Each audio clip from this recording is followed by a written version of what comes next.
Hi, good morning. Welcome to Business. My name is Darryl Kwao. The Ghana Union of Traders Association has entreated its members to close their shops today to observe the National Day of Prayer and Fasting. The spiritual exercise was declared by President Akufo-Addo to see God's face in the fight against the spread of the coronavirus. In a moment, we'll go to the Ashanti region to monitor how the business community there is observing this day. But joining me in studio is Philip Namfuri, because government is not only just seeking the face of God, it's turning to the IMF.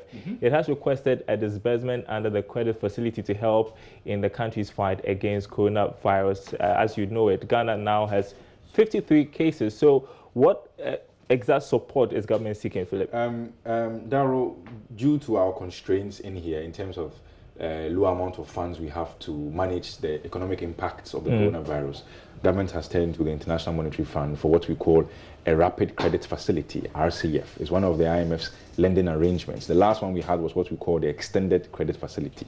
Rapid credit facility has different modalities as compared to the extended credit facility. I'm sure in subsequent bulletins we are going to delve into it. But at this point, government can't turn to the commercial markets for funding because of the uncertainty that's awash on the market. What we need to do is to turn to the Bretton Woods institutions, which over time we claim not to like, but today we've been hit hard and we have to go back to them. So do you know how much we are seeking from the IMF as of now? Yeah, so those details are not yet out, but we can make some projections based on what we call the quota of Ghana's entire access to funding from the IMF and what the RCF says specifically in terms of how much, 50%, 20%, etc. So we can make some projections in there, which we'll do in our subsequent bulletin in the marketplace. And I'm thinking, this is the same government that said, well, we are weaning ourselves off the IMF. Now they have to go back. Yes. I'm sure in their narrative, weaning themselves off the IMF meant came from a mismanagement point of view. So if you mismanage the economy, then we go back to them. But this is a situation where we have literally no one to turn to but these institutions. And that is why these institutions have been set up. IMF addresses balance of payments issues. What are balance of payments issues?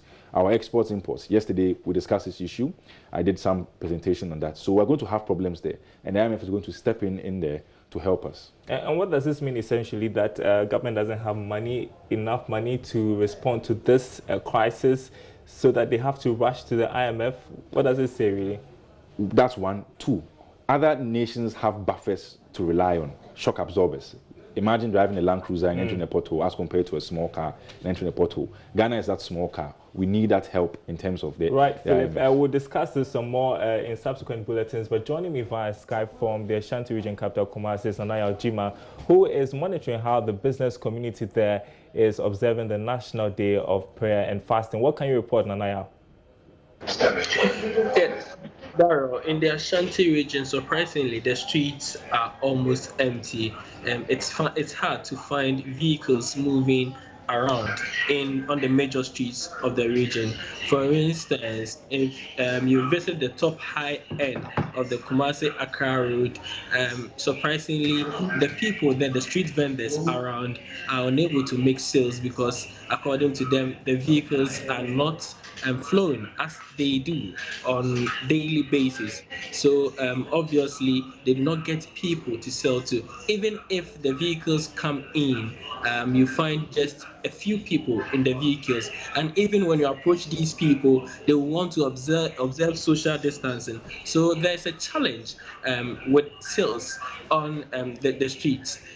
Also from the Guta directives, their members were being entreated to stay at home and observe the day and pray and seek the face of God. And so if you visit the central business district of the Ashanti region, most of the shops belonging to the Guta members are closed. Even the Guta shop itself is closed. All right, Nanaya Ojima, thanks very much indeed. We'll come to you in the course of the day for more updates. That's it for business. My name is Darryl Kwao. Sports is up next.